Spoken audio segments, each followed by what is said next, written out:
just in time for church. And anyway, that's how it was. So we start service. We're doing worship. He's still not there. So what do? I get my Bible out and I start look at the, like, okay, Lord, help me because this guy may not show up. And just before preaching time, he walked in the door and I introduced him. He came straight to the platform, preached his message. But yep, that's the goal at least. Great services so far. Amen? Powerful anointing. So David Pruitt is going to introduce his son because I said, there's nobody that knows him better than your dad. And he's probably not going to tell any bad stories either. You put some of you guys up, you might tell some stories. Yeah. Somebody want to step back there and see if we can get David?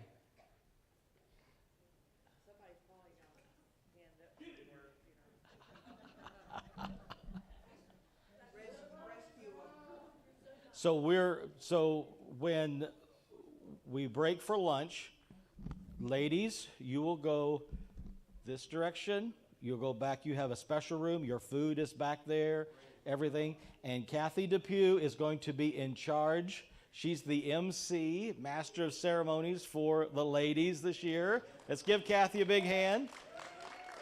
She will have a team. They're going to do a panel discussion.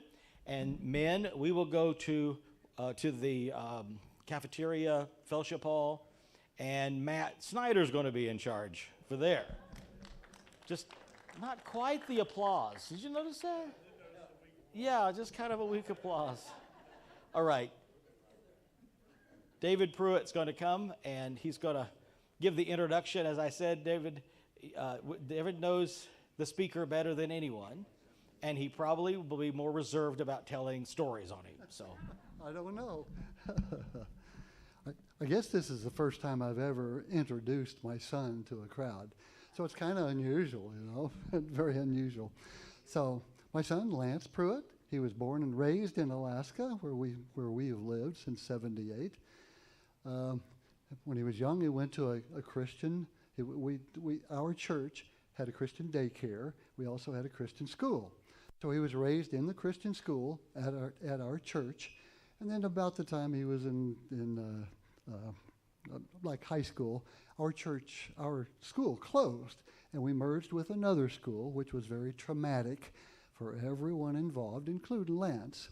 But we merged with another Christian school, and so he ended up graduating from that Christian school. Then he went to the University of UAA, which is in Anchorage, University of Alaska in Anchorage, and graduated with a history degree. And a little while after that, and he knows better than what I do. If I get it wrong, you can come up and correct me, okay? A little while after that, he decided to get into politics, which nobody in our families even thought about going into politics. Of course, Dad could talk on politics, but he never chose to do that. But he started with no money, no recognition, except he used to go to places where they talked about community councils, that sort of thing. But he was out. The story I like to tell is all the time he was running for his office, he would go out and stand on the street corner and wave a sign in the mornings. Well, he's the only one that did that for a long time. He'd go out, of course, it's kind of in the winter doing that, go out and wave on the street corner, go to different places and wave on the street corner. And he did that for a long time before other people started doing it. And so just to get his name out there, he walked and talked to everyone in our entire district, knocked on their doors and talked to them. He did the things that's necessary to get his name out there. So the day of the election, this is the one thing that I remember, the day of the election, there's a guy that come up to him, and we're out there waving signs. He came up there and talked to him, and he said, "Are you the guy that's been out here waving signs every morning? I see you every day. You've been here consistently." He says, "Yeah, that's me. I'm the guy that's been doing that. I'm Lance Pruitt." And so he said, "You really want this job?" And he walked right around and said, "I'm going to vote for you." That was the day of the election because he had worked at the job. And so that was his first election. He was in the legislature for for 10 years, five sessions, because he was in the House of Representatives. And then at one point, he was the minority leader, and then later, thankfully, the Republicans were in the majority, and he was the majority leader of the Alaska State House. And I think so, and I'm really glad to introduce my son, Lance Pruitt.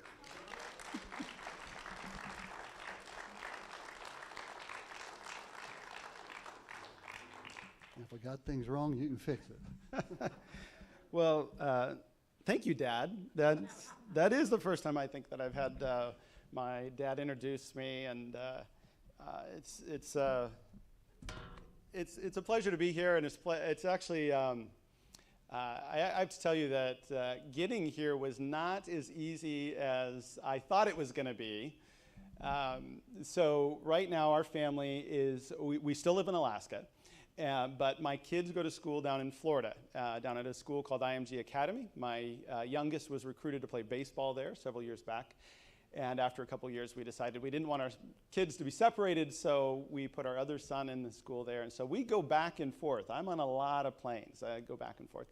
So yesterday, in my effort to get here, I got up at the normal time, headed to the Fort Myer Airport, which is in kind of a little bit south of Tampa, and weren't any issues until I got to Charlotte. And after a couple hours in Charlotte, they told me that my flight to Springfield was canceled, and they could reroute me through several other cities, get here this morning, and ultimately they put me on a flight to Kansas City, and I had to rent a car there, drive it to Springfield to pick up the car that I was originally supposed to have, and then drive over here. So I think I got to the hotel at about midnight or so last night. So, but I'm very pleased to be able to make it here, because I think that one of the most important things that churches have a tendency at times to overlook is that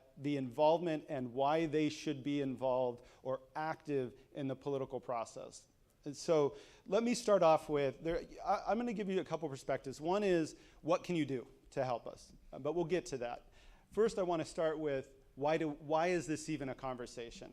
And the reality is, it's because there are people out there that believe that we should not be engaged. And one of the things as I have studied this issue and studied some of the people out there and the dialogues that they have had, there was a church. And I found this website, and it was reasons why churches should not be involved with politics. And they go through several things. They start with, the Bible does not direct us toward political activism. They use 2 Corinthians. They cite 2 Corinthians 10:3-4. Most important reason we should not be involved with political activism is due to our mission. We've been called to reach the world with good news. Sure. They're right. That doesn't mean that we should stay away, and I'll go into more. Jesus Christ did not seek to bring change to the political realm. He didn't join the zealots. That's also true. He didn't join the zealots. The pattern of the apostles' ministry of the world was to preach the gospel, not to reform the government. So these are some of their arguments for why we should remain out of the process. And I think that it's fundamentally flawed. Let me tell you one of the reasons why I think it's fundamentally flawed. And I think to do that, I need to go back and give you an experience of when I had the opportunity to travel to China. I did it as a representative, as a member of the Alaska legislature. And so I was able to engage with some various levels of their political apparatus, I guess you'd say. Little side note, at one point I thought I wasn't going to get out of the country because we were in their version of the State Department, their foreign ministry. We were talking about North Korea. Well, I'm from Alaska. We're the first ones that would get hit with anything if they were to shoot anything over. And I kind of pressed him a little bit more. He did not like that. When we left, he didn't shake my hand. So I thought I might be stuck in the country. But while we were there, we visited 3 cities. The first city was Beijing. The thing I note the most about Beijing was that it was actually clear. It was really nice the first couple days. we had a meeting with one of the leaders there, and he made a comment about it being Bluebeard, and it's not normally like this. I didn't know what he was talking about, and then the next day, the smog rolled in, right? That's what I remember about Beijing. The next two cities, though, had two key things that I think play into why I think this is a naive attitude that we're here. The first was we went to Chongqing. I had never really heard of Chongqing before that.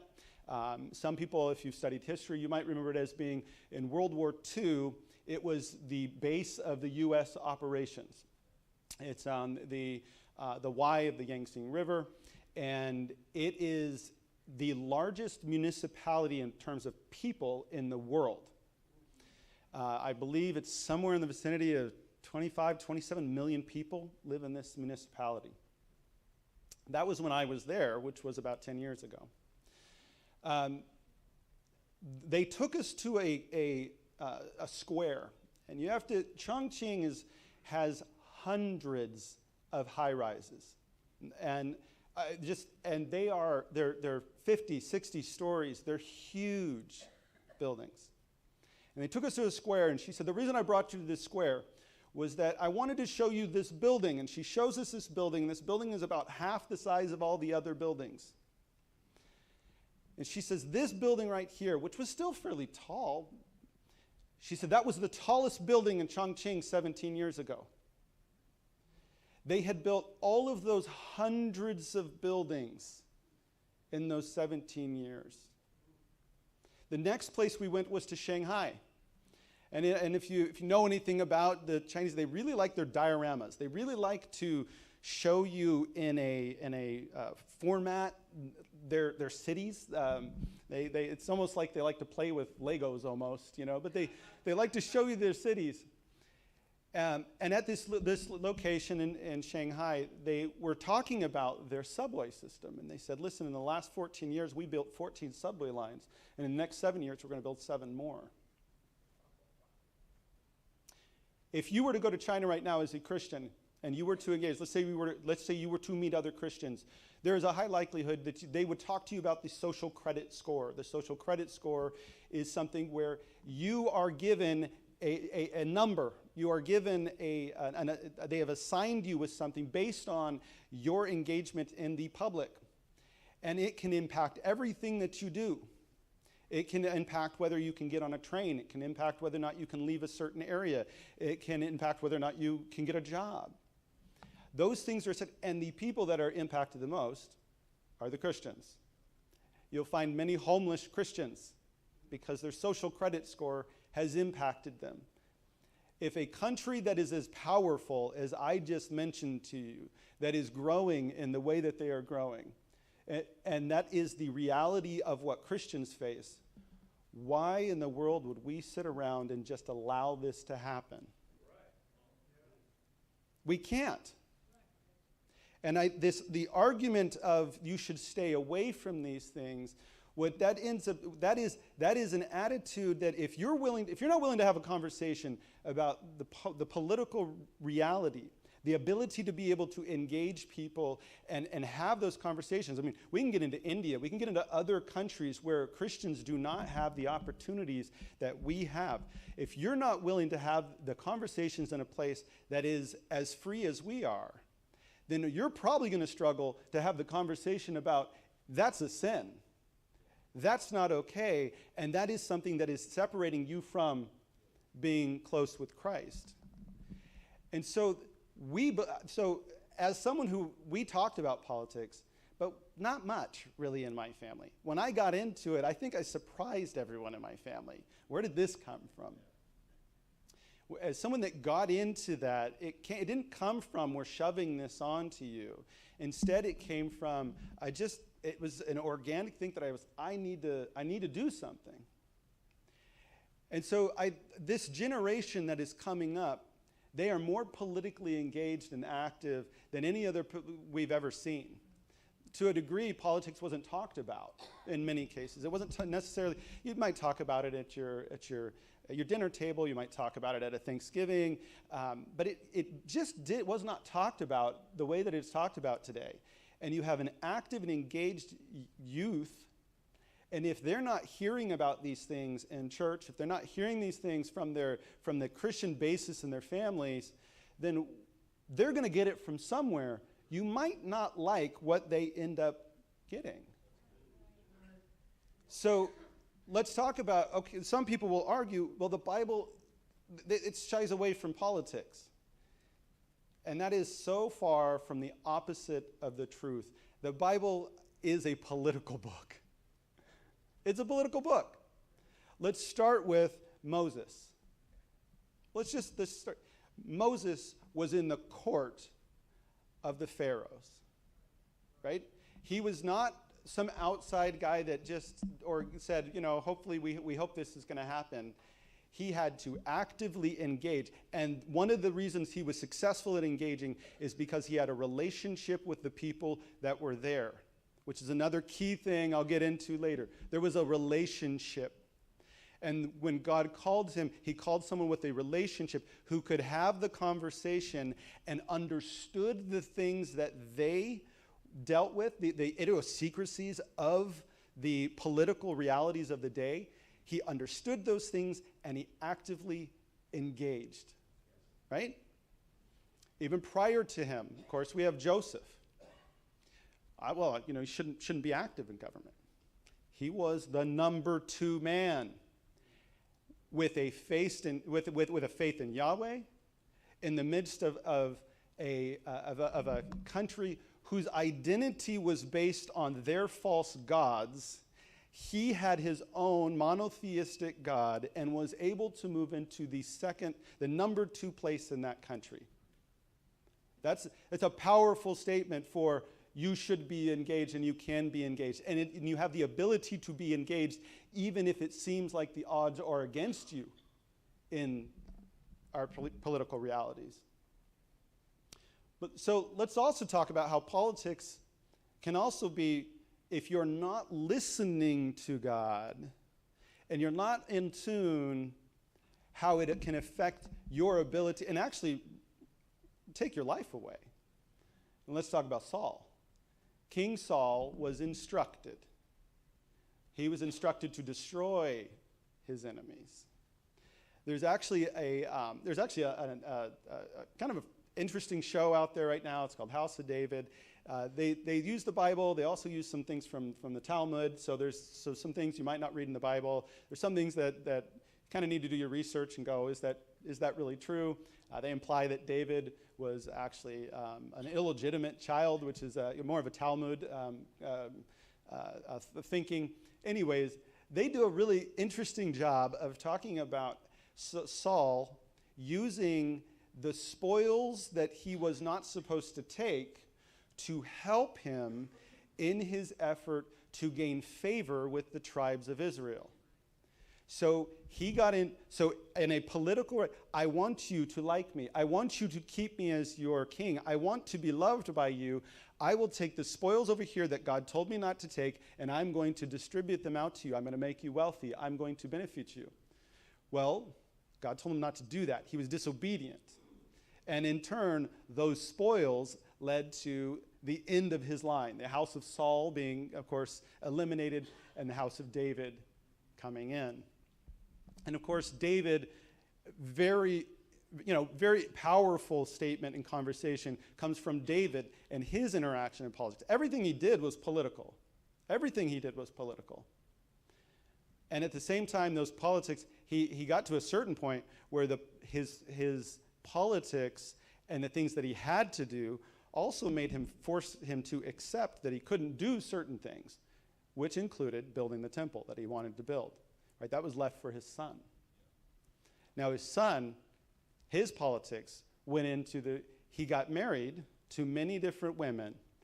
Back in those days, when we think about religion and we think about it associated with government, we think about it in our own today's mindset. We have this separation conversation, which is it's a whole thing I'll touch on.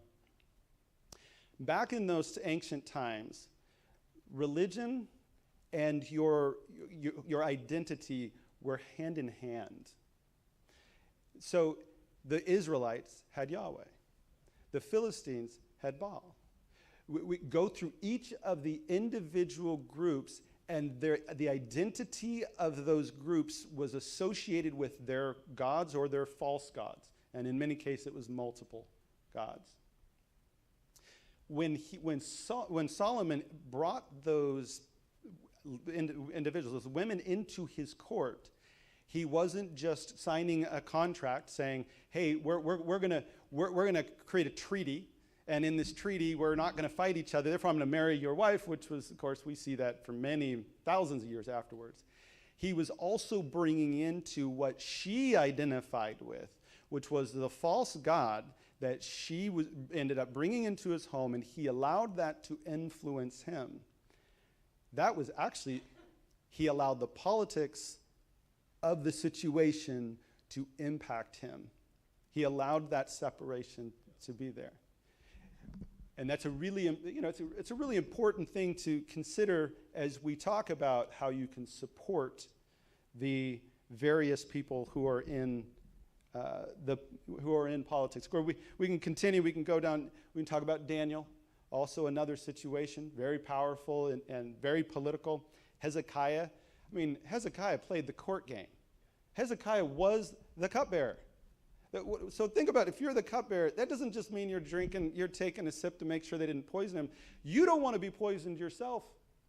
So you have to know you have to know all the gossip. You have to know all the conversations about who wants to kill the king and who's mad at so-and-so.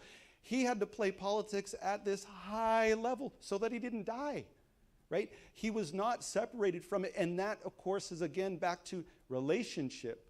Gave him the opportunity to go to the king and say, "I would like to go back and rebuild my city." And then, of course, the most important, Jesus. Was he political? Well, absolutely. He's age of 12, he engaged with the Pharisees. He sat there and debated them. But probably the most prominent was when he decided he would get angry.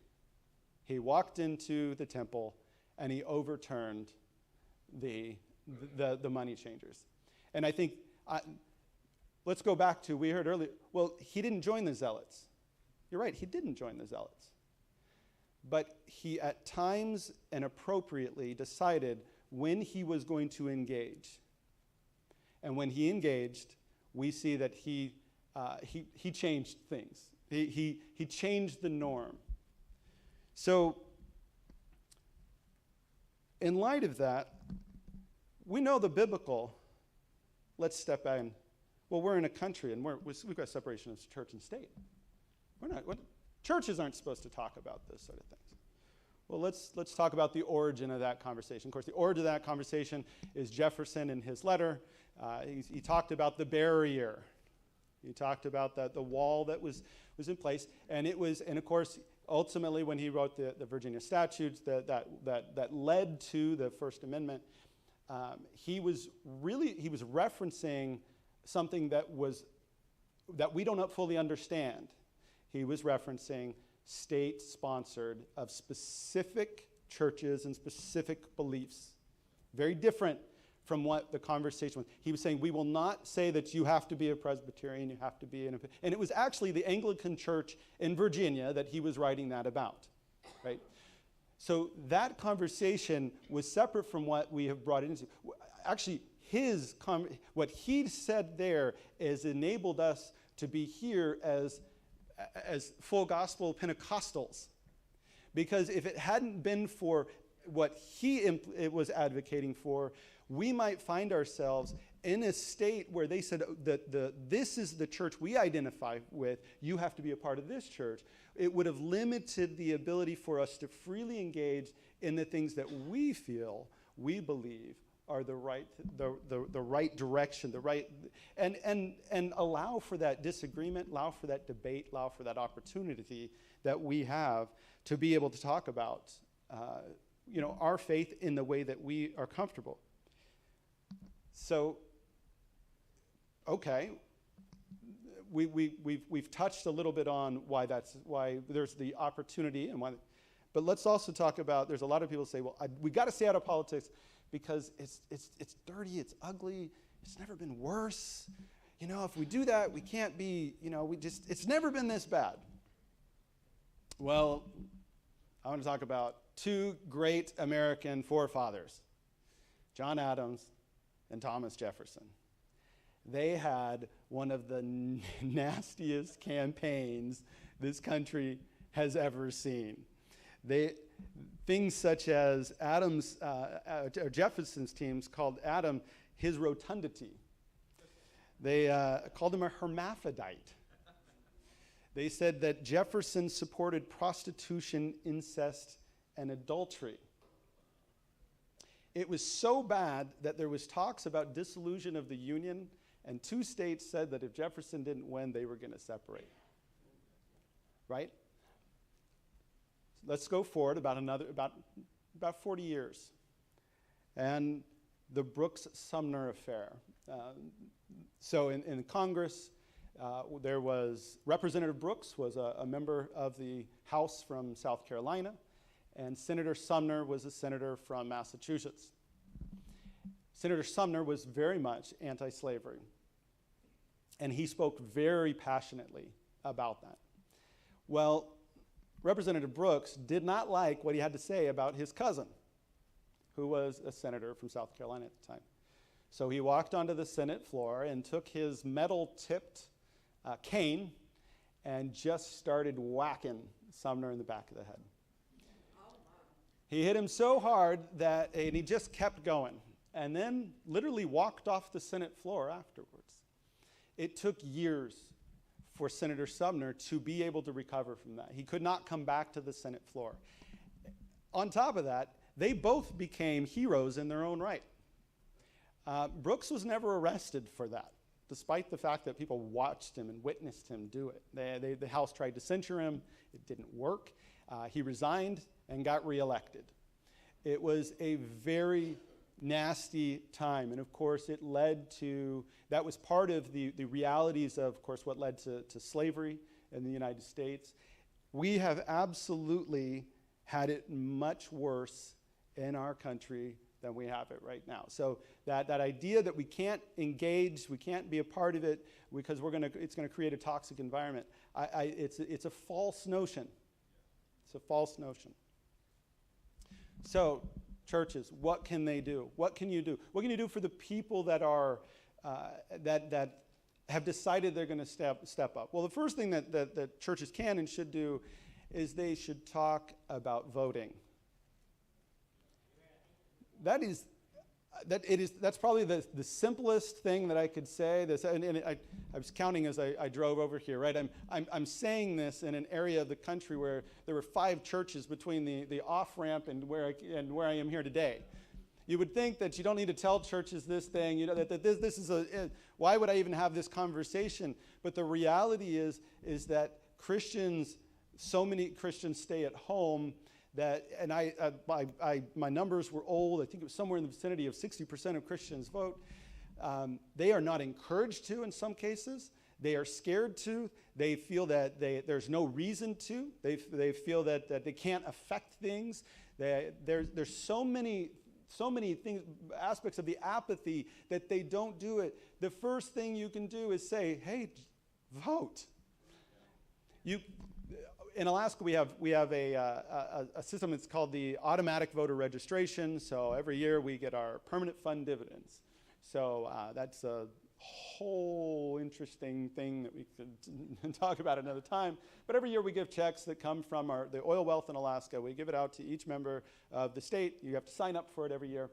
And several years ago, we passed a deal where when you sign up, you automatically get registered to vote. So we have a lot of people that do not vote, but they're registered to vote. Most states are not like that. And so in turn, many states can have the opportunity, and churches can do this. You can say, we're going to lay out the registration and have someone there that can register people to vote.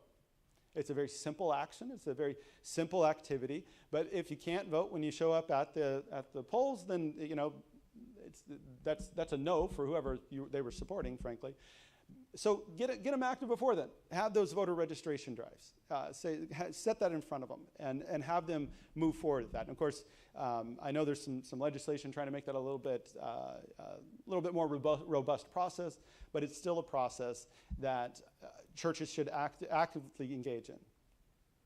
It also, and it kind of, some churches will say, well, wait a minute, this is going to violate the IRS statute. This is unconstitutional. They always jump to unconstitutional, which it's not a constitution issue. If you really want to talk about why the churches and the IRS, that connection, it actually goes back to a former Senate Majority Leader, a Senate Majority Leader by the name of Lyndon Baines Johnson. He was mad at the churches in Texas because they did not support him like he thought they did. He was very powerful. And so he slipped an amendment into a budget bill that said that if you are a church, you will lose your tax-exempt status if you were to engage. Now, that's been come into question more recently, that it's a First Amendment restraint. But a simple activity like having people register to vote, it does not violate those sort of things, even if you wanted to get in that conversation. So first, get people to vote. The second thing is establish relationships and true friendships with your elected leaders. When I first got elected, I was at a function. And at this function, the lobbyist that was kind of putting it on, I don't even remember which group, he was trying to explain to this group why he had me as a very brand new elected individual, why he would have me speak there. And he said one of the things that happens is these young people come in, and when they're there for a while, and of course at the time I was the youngest member of our body, I was 29 years old, I was very fresh. He said they come in and eventually they become leaders. He said that so if you establish a relationship with them now, if I establish a relationship with them now, then I have a relationship further down the road. So you can establish true relationships, true friendships with the people that are elected and early on. Don't go in there. It's not because you're necessarily looking for something, but if you want the opportunity to go in and pray with someone, if that's all it is, it's a lot easier when you've established a relationship with the individuals.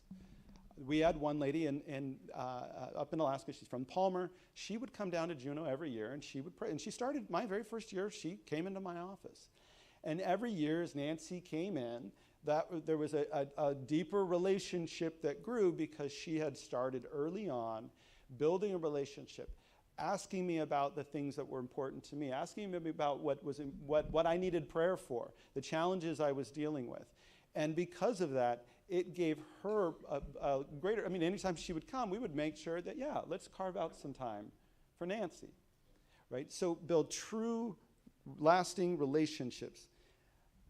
One of the greatest examples of how relationships can bring a benefit is President Truman. So President Truman had a haberdashery shop, kind of up the road a little ways here, up in Independence. And his best friend that ran that shop with him was a Jewish man.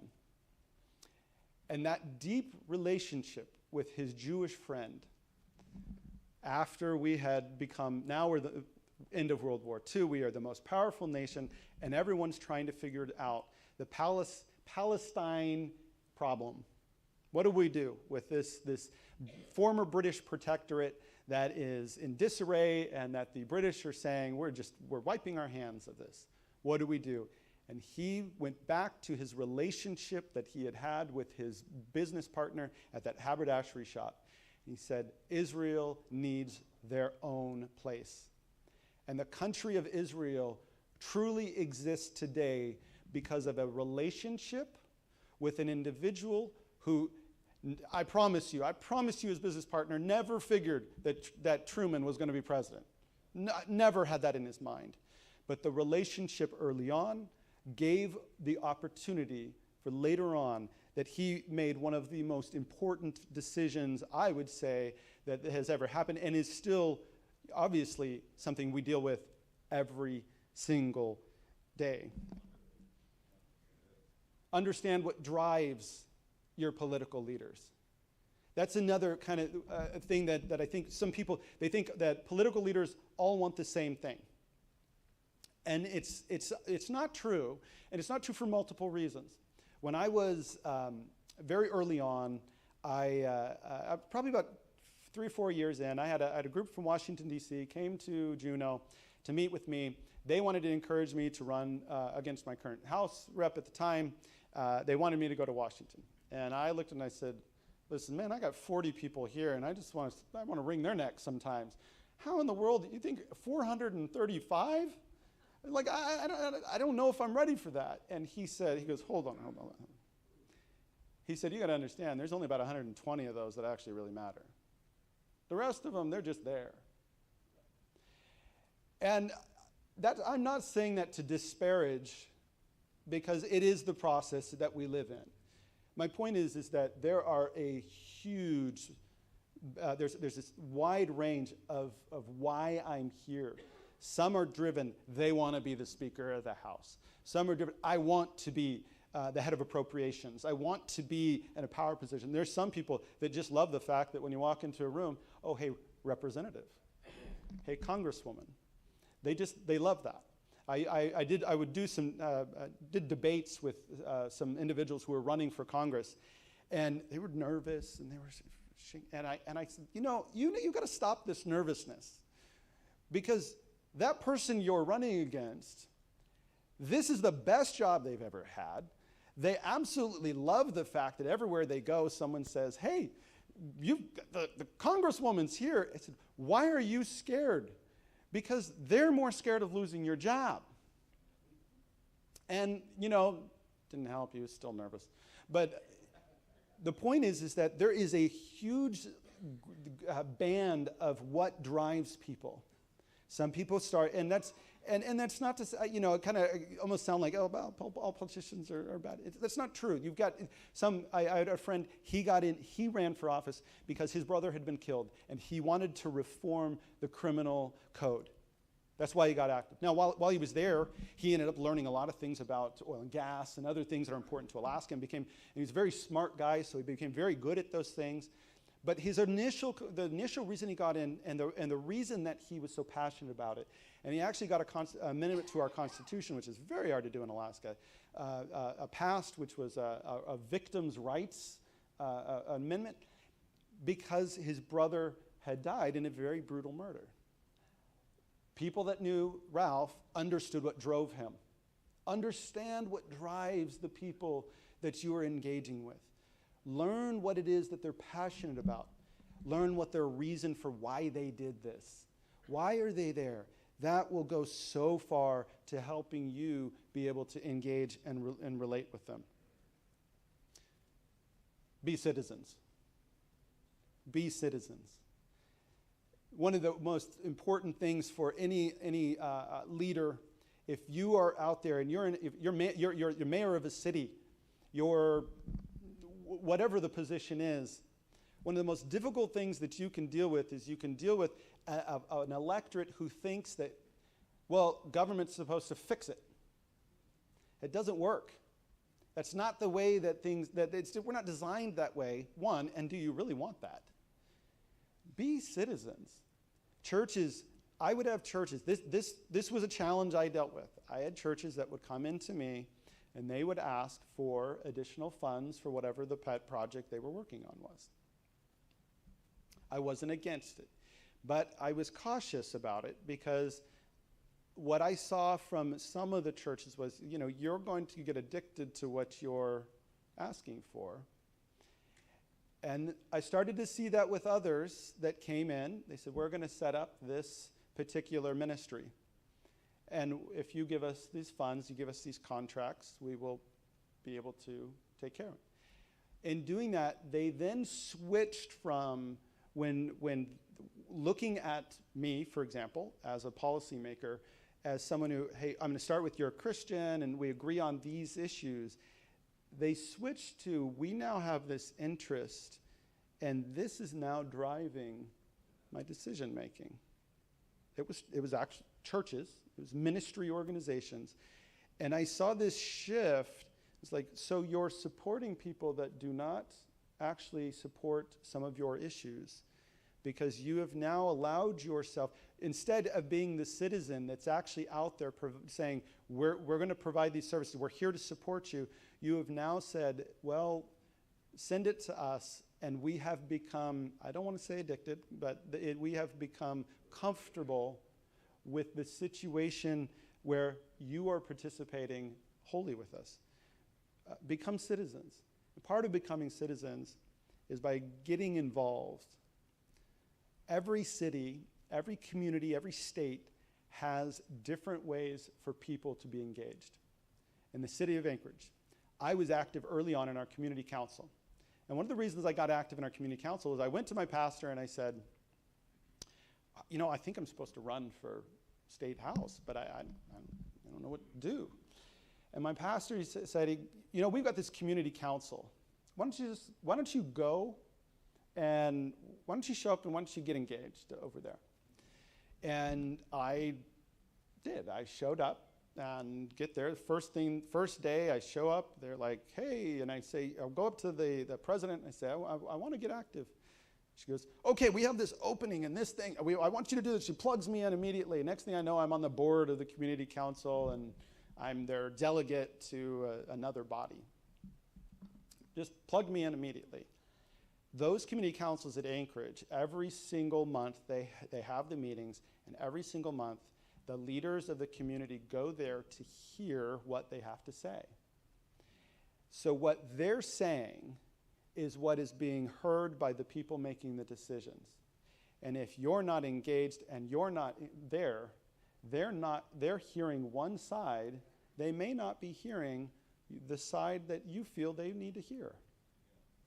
And in some of our community, and I'll tell you, some of the community councils, man, it can be really tough. You walk in and they'll shout you down. I went to every single one of the community councils. I either called in or showed up when I was elected. And there was a time I could just see as they're squirming in their seats. Some of them were mad that I was there, right? But I showed up at every single one of them. I knew all the issues that were important to everyone that was in there, in addition to the issues that I found from knocking on doors and hearing the other side of things. But not everyone's going to be knocking on doors and hearing the other side of things. They're going to go to that group, and they're going to find out what they feel is the community issues, and that's what they're going to take. Be involved with community councils. Every community has boards. We're always looking for members on our state boards. And we've got boards of everything, and we never can fill them. We've got the Board of Nursing, for example, has several public member slots. The Board of Nursing also makes decisions on who can do certain things related to, especially abortion-related issues. If you don't have someone in that public position to give their thoughts, they don't have to necessarily be nurses. Like I said, it's a public position. If they're not in there engaging and participating, then someone's going to be in there, and they may have a different viewpoint than you want. So be active.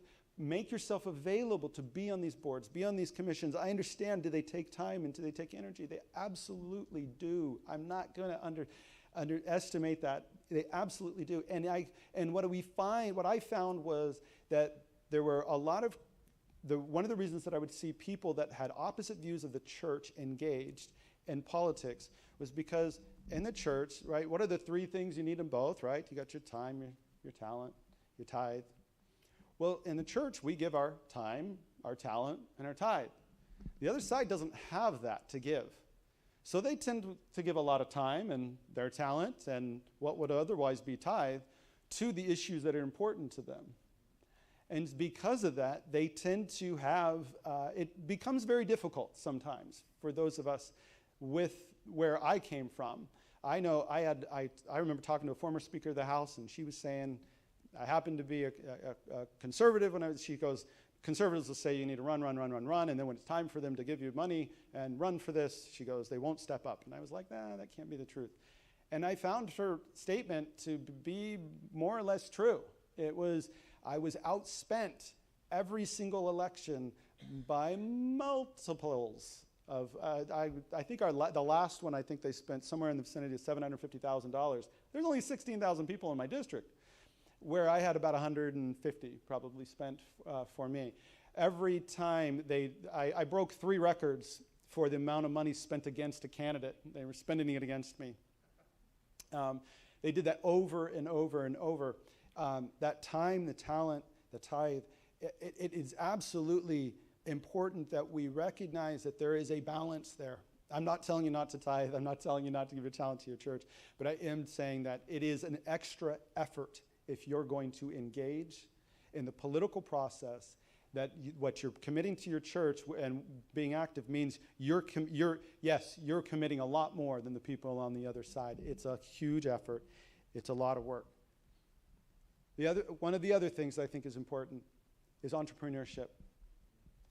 Starting businesses. You know, the church at times has a love-hate relationship with money and businesses. It comes and goes, I guess. But one of the most important things that can happen for running your church, one of the most important things for helping and supporting someone who decides they're going to run for office that you are ideologically aligned with, is we need business owners out there that, one, are generating wealth, and two, are employing people. Those are so important. And it's so biblical. Let's go back to the Protestant work ethic, that concept at Jamestown, right? You will not eat if you do not work. We absolutely should be encouraging the entrepreneurship in our communities, in our churches. And with that comes the ability to help someone like me, who was out there scratching for money and up against very big special interests that did not like, that I didn't do exactly what they wanted. There's more to it. We can sit down and we can talk about some of those things. The engagement by the entrepreneurial class of people, I think, is so key and so important. We need to encourage the entrepreneurship in our churches. So there's one other thing that I think is pretty vital that is a balance thing. And that balance would be, what happens if you support an individual and they're not 100% aligned with you? How do you engage with someone that's not completely aligned? So when I got elected to a purple district. I was a Republican in a purple district. And I had, and by the way, I understand when I'm in a church, you talk about politics, that people can get frustrated and all that kind of stuff. And I apologize if anything I say offends you. You can get all of Galen. No, honestly, it's not to offend, but some of these, just to tell you my reality here, I had everyone down the ticket was what they would vote the other party, and then they would vote for me. It was a purple district. And there were things that I knew that I was passionate about. I am pro-life, always have been pro-life. But I also knew that 70% of my district believed that funding should go to Planned Parenthood, something I didn't support. And so that was not an issue that I could lead on. I couldn't lead on that issue. I knew in my community that now if the vote came in front of me, I knew how I would vote, and I voted the way that I felt. I even told people when they would ask me, this is how I feel about these issues, and someone slammed the door on me, et cetera. But it wasn't something I ran from, but I knew I couldn't lead on the issue. And there's some people that thought, you're a heretic. How dare you? The Alaska Right to Life group, which is no longer affiliated with the National Right to Life, they actually started attacking several of my friends who are pro-life individuals. Now, you have to understand, the state of Alaska, we have abortion has been and will remain legal. As far as I can tell, it was something that was determined by our state Supreme Court. They argued that the right to privacy in our Constitution allows for abortions. It even allows for there is not allowed parental notification. State passed actually a statute, a ballot measure. People voted for it. They threw it out and said that we did not have, that was not constitutionally legal. State Supreme Court is, we have the Missouri plan, which is a whole plan where basically the Alaska Bar Association essentially picks the judges, so you can understand that they have a tendency that would not be an issue. So abortion has been legal and will remain legal and for the near future in Alaska. So there's not much we can do really about the issue, but I had two friends, pro-life friends, and they put forth a bill, and the bill was that if a baby is born alive, you must do everything you can to ensure that the baby remains alive. Call it Born Alive bill. Made sense to me. The Alaska Right to Life group came out and attacked them and said this is a pro-abortion bill. And absolutely attacked them, eviscerated them, tried to destroy them. The communities they lived in, and thankfully did not feel it. How do you balance well, you're not moving where I want to be, and you're not getting there fast enough. How do you balance that? And I think it's important to recognize that when someone is elected, when they are in that position, they are dealing with the politics inside there that you may not understand and you may not see, but that is what your relationship you've built with them should help unveil to you, that you are there to trust them to make the proper decision, the right decision based on their experience, on the things that, now you're going to find some do get nervous and some don't necessarily, don't engage like maybe they should, but your engagement will help you understand that. It'll help you to, how far do I go to say, you are doing this right, you are doing this wrong? I remember I was on a website called Jezebel.com. I'd never heard about it until I was viral on it. And it happened over a weekend, and it was prior to gay marriage being deemed legal. And we were in a press conference. I was a majority leader at the time, and they asked us, what is your, we were talking about our priorities. We were rolling out our priorities for the next session, and they said, what of your priorities allows for gay marriage? And I ended up answering, our whole caucus is there, and they kind of laughed because it had nothing to do with what we were talking about. They laughed because it had nothing to do with it. And I said, well, that really wasn't one of our conversations were around economics and trying to benefit, and I went through some of that. And what come to find out, someone grabbed that, put it on this website I'd never heard about, and I started getting emails from all over the country. You're terrible, you're gonna die, you're gonna all this. I really hadn't said much, frankly. So then I had a friend of mine that turned around, and I was majority leader, right? I'm one of the leaders in the caucus. A friend of mine who is a strong Christian, former lieutenant governor, he comes up and he goes, I don't think you were strong enough on that issue. And I was like, Lauren, I'm the leader of the caucus, and I'm having to balance this caucus issue with the fact that this came out of nowhere, trying to, and having that conversation. There was more to it than, and Lauren's a great guy, and I still like her, but it was like, Lauren, you were in a district where you could be very strong on those things. I have to be careful. There's a balance. And I think you have to understand that how you interact and engage with those individuals, that there's more to the issues than you might initially see. And learning what those issues are, learning what's important to them, I think that's vital, vital, vital. Not just because they're not going full bore 100% on what may be your issue doesn't mean that there's some godless individual. They may be more to, now mind you, some of them you sit down with them and they're going to give you their line and they're going to try to tell you and make you happy and appease you, but that again goes back to the relationships. The more time you've spent, the more you know them, the more you engage, the more you understand if they're giving you lip service or whether or not that's truly where they are. So the final thing that I would kind of leave with you on how you can help your elected leaders and how you can be engaged is prayer. It's a simple thing. But let me give you the mindset of an elected individual. Everyone goes in excited, somewhat scared, maybe. I know I wasn't expected to win my first race. I was 29. I was not supposed to win. And 3 days after I get elected, they have our organization. We organize and determine who's going to be in what positions. And I get the invite. So you're going to meet out in Wasilla, Alaska, Lake Louise.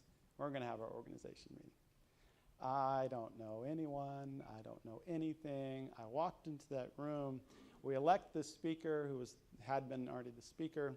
We elect the majority leader. He had been the majority leader. We go down the list, elect a few positions. I have no idea the dynamics of those positions and who's in those positions. And we get to a specific position, and one of our members calls in, and he had cancer, and he said, I'd like to do this instead. And he wanted a position that someone else wanted. And she stands up, because we voted and gave it to him. She stands up and leaves the caucus. I'm out of here. I'm gone. And she storms out.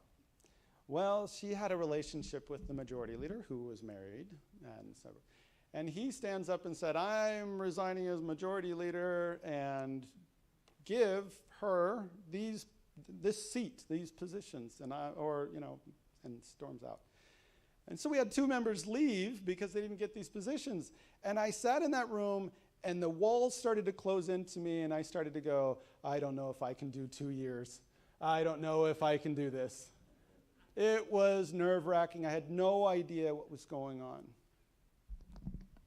Everyone goes in with eyes not fully open and understanding.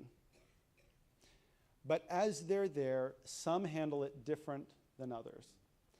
And there's one example of the speaker here in Missouri. I was the majority leader. I was at a leaders conference. So we had Senate presidents, speakers, people from all over the country, minority leaders, majority leaders. We were down in Arizona, and they had him come speak.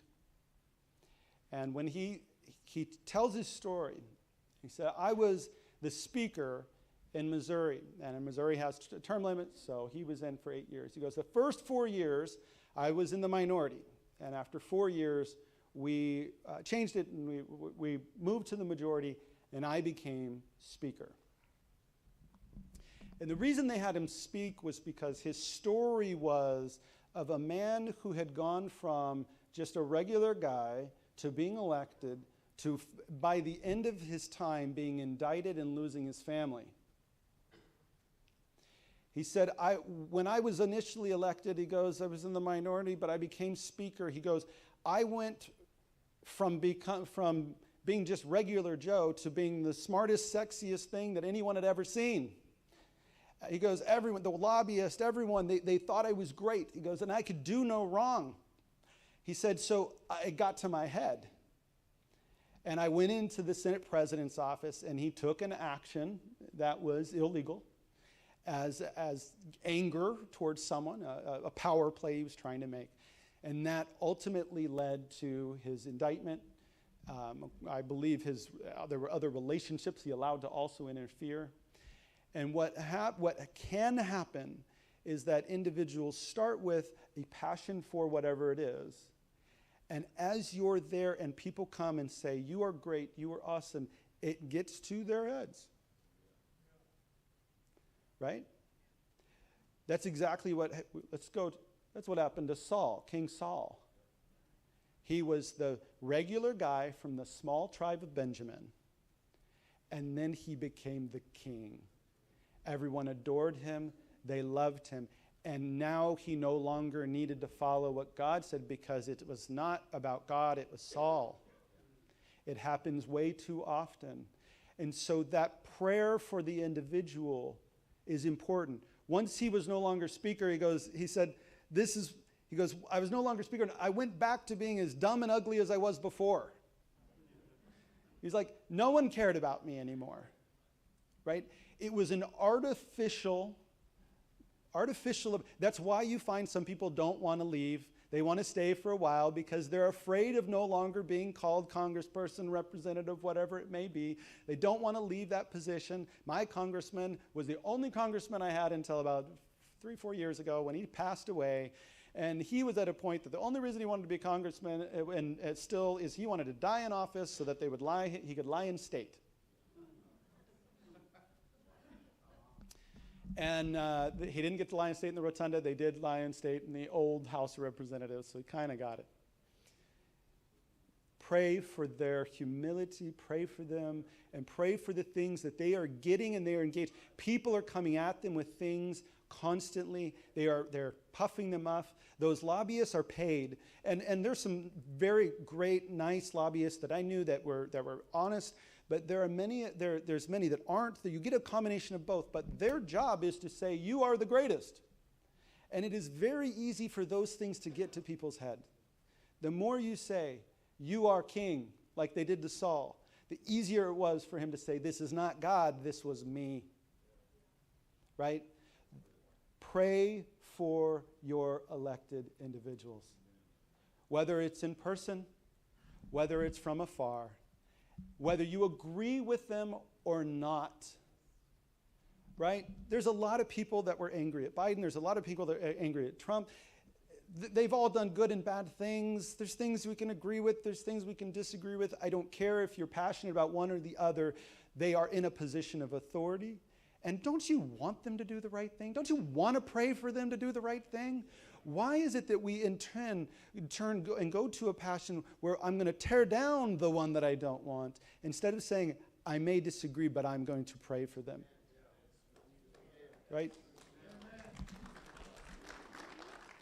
So that right there, I think, is probably the thing I'll leave you with, is that to recognize that we are dealing with humans, but it's also the reason you should be engaged. We are dealing with humans. We are dealing with the fallible. We are not in a position. We have not asked God to have a judge, like we can go back into the judges. We are asking humans to make human decisions, and they will be human. And if we are not engaged in supporting them and strengthening them, and in some cases being active and engaged, doing it ourselves, running ourselves, being on our city council, doing those things, then I'm going to go back to the China thing. You will find yourselves limited. The Great Commission is, let's go out to all the world. Don't you want to make sure that it's a little bit easier to go out to all the world? As opposed to, I'll tell you, the people in China right now would love to just have a little bit of freedom. They'd love to be able to be engaged. They'd love to be able to say, I can actually support, I can actually vote. Don't take that for granted. Don't let the people in your community, in your churches, take that for granted.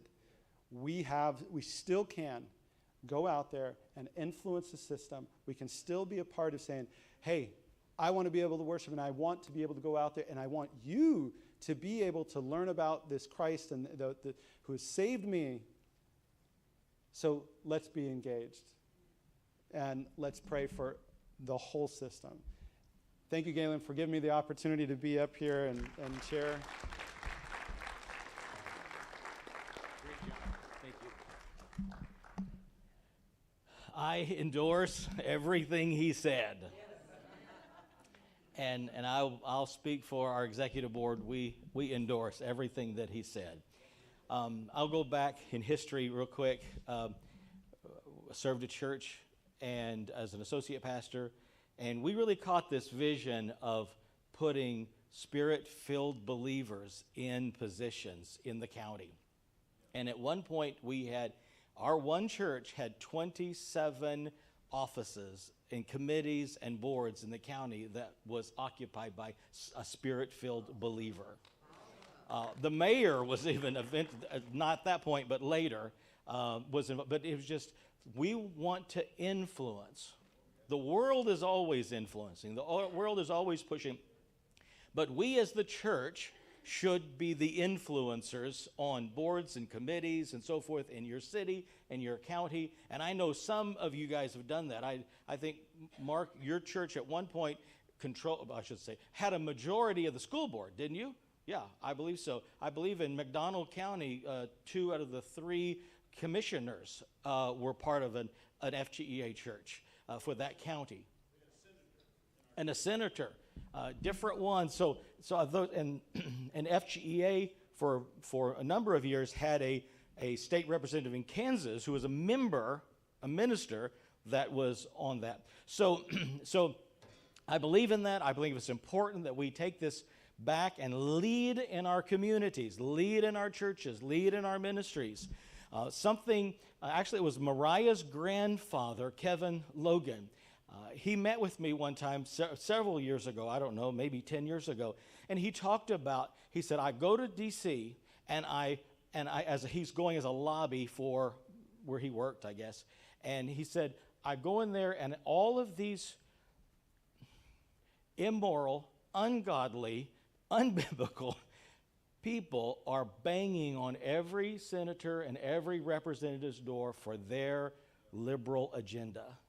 And he said, I stand there, I'm thinking, where is the church? And I caught that. You know, that one conversation I had, I caught that. And I said, so we as FGEA, this is what we've done. Some of you already know this story because we've talked about it before. So we determined, so we went to D.C. I have made many trips to D.C.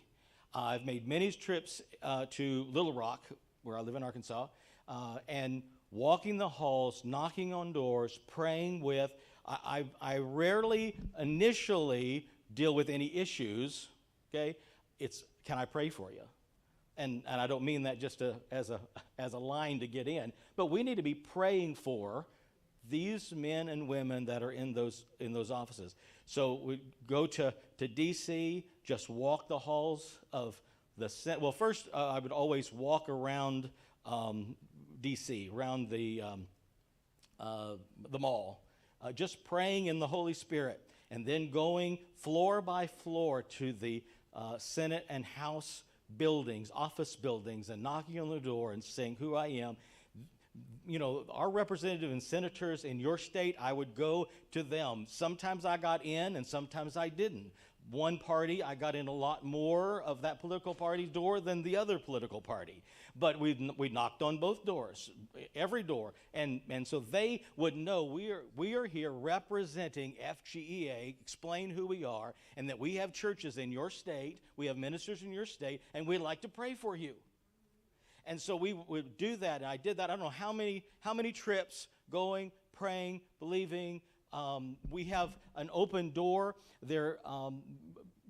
Charles Fox Parham, who I say is our founder, the father of modern day Pentecost, his granddaughter opened a ministry there right across the street from the Israeli embassy. And so that is a 6-bedroom home that's open to us to go.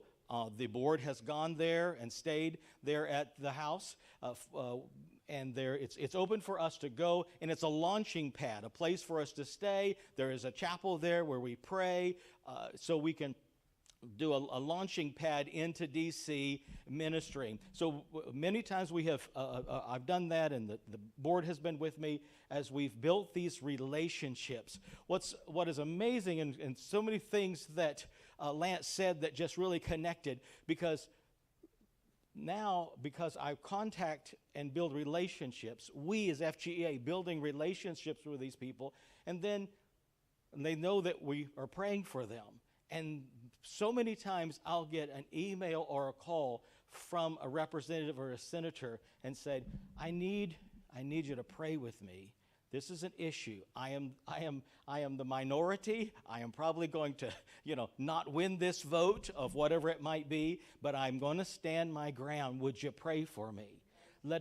And so in your state, in your city, and different areas of influence, we can make a difference by praying and by letting them know where we stand on issues, because they are hearing the other side very loud.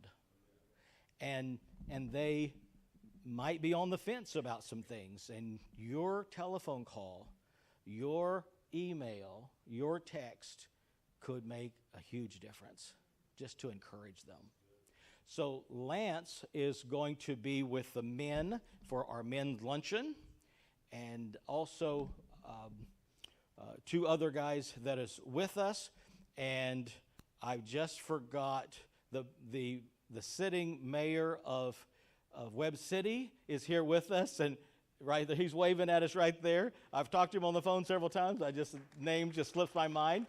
And then Jackie Crabtree, boy, the back row is just full there.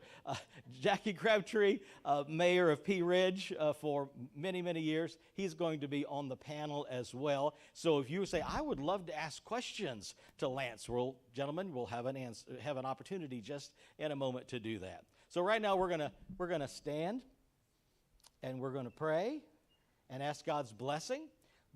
So the men will go to the fellowship hall, and the ladies, remember Kathy's in charge, the ladies and their team of ladies will be actually doing a panel as well, and that is Mariah and Sonia and Marilyn are going to be with the ladies doing a panel as well. So let's bow our heads. Father, we thank you for truth we heard.